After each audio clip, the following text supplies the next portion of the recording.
How you doing? My name is N.Brooks, and my presentation is on the economics of recycling. So before I go in depth about recycling as a waste disposal method, I want to talk about waste in America. The average American produces 4.5 pounds of waste every day, and Americans as a whole produce 268 million tons of waste every year. That's so much waste. How do we dispose of it? How do we dispose of all this waste?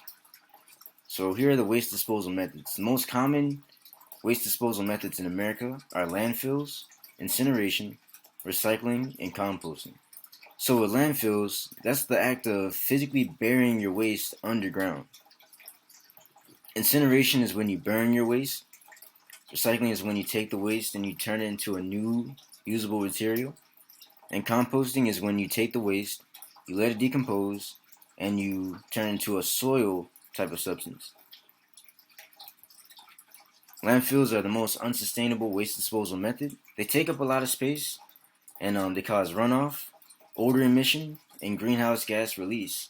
Odor emission is a very familiar negative externality because if you've been around a landfill, you know that it smells very bad. As the waste breaks down, it releases chemicals into the air that cause a harmful scent. When these chemicals get onto your clothes, you might carry that scent around with you all day.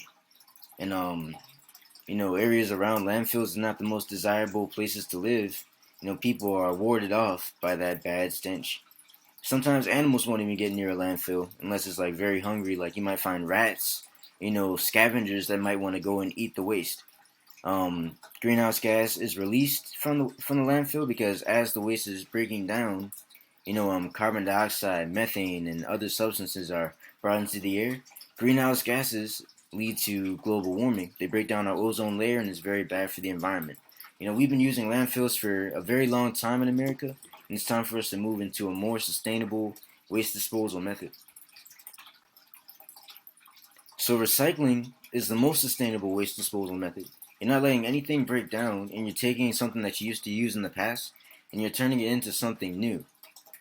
So from my interview, I interviewed the senior lead of the Environmental Protection Agency's recycling program, Wendy Doring. She was my manager when I was her intern back in 2021, and we're going to see what she has to say about recycling.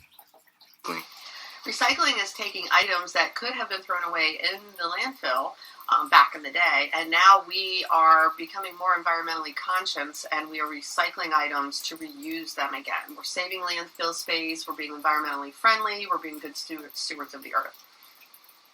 That's good. So, what are the benefits of recycling? We're not using our natural resources. Recycling actually makes jobs. It reuses items that could be landfilled unnecessarily. So basically, we're saving valuable resources by recycling. Okay. So since recycling is so good, do you use any incentives to get people to recycle? We don't really use incentives per se. We do we incentivize maybe if you want to think of in a sense of social media content with our advertising, the benefits of recycling. We're saving the earth basically. When you recycle cardboard and paper, you're saving trees. When you recycle an aluminum can, you don't have to bore for more minerals. So we are reusing those items that if we didn't recycle, we would use up our trees and our minerals and whatnot, and then we would just deplete the earth of its natural resources. Okay. Are there any challenges with getting people to recycle? Yep, education, constantly educating folks, because we can educate people, but once it leaves this office and it gets out in the community, you'd be amazed how the conversation changes. Like somebody might hear a rumor or somebody might go, well, I heard something else. So you're constantly re-educating the community on recycling programs. Okay. So what recycling programs do you promote here?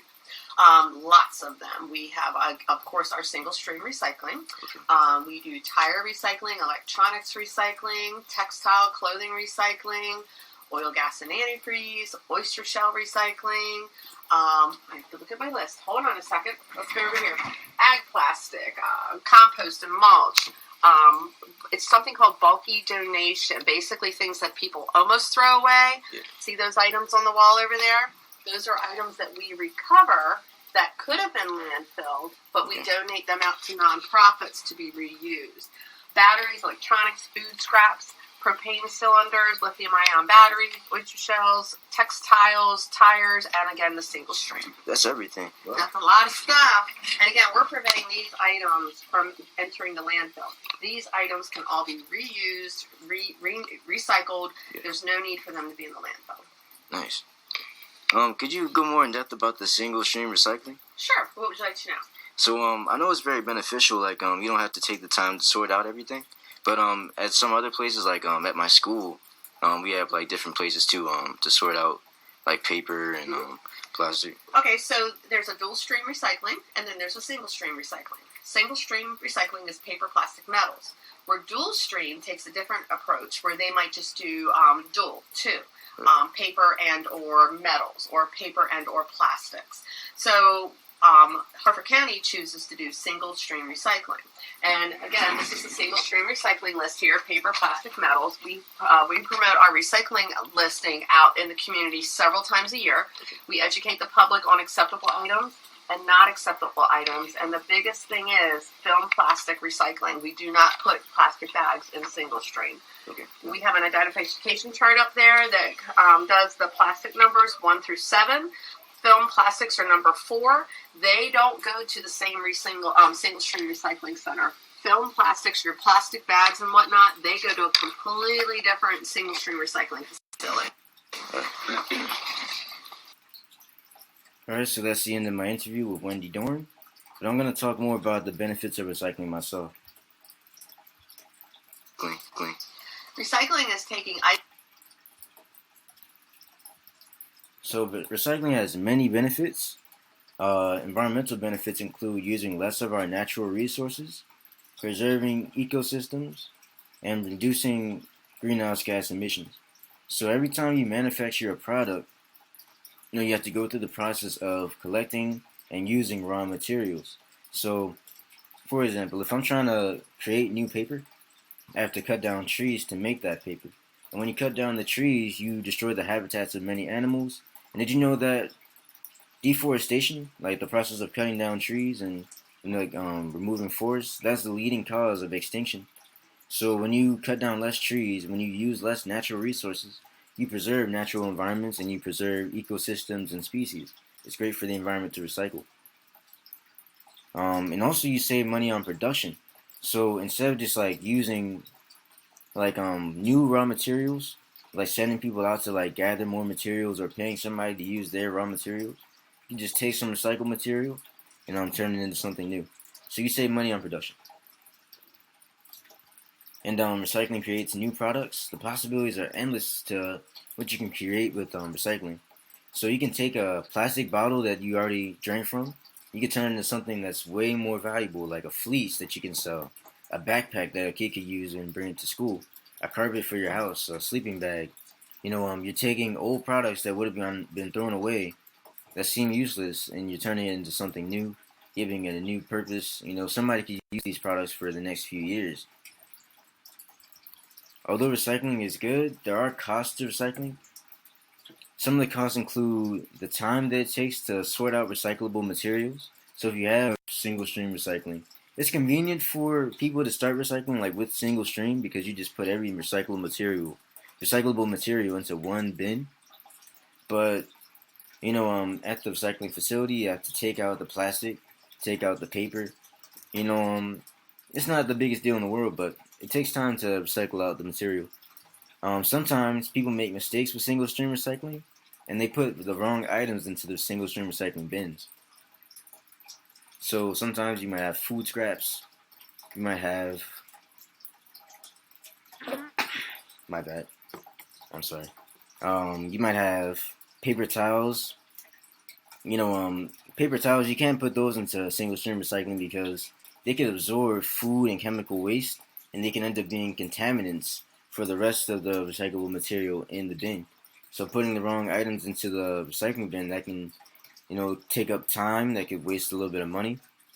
Electronics recycling, it seems pretty good, but, batteries, they break down, and they can contaminate the environment. They can cause sickness for the people that try to use, the old electronics. And also it can be expensive to start new recycling programs.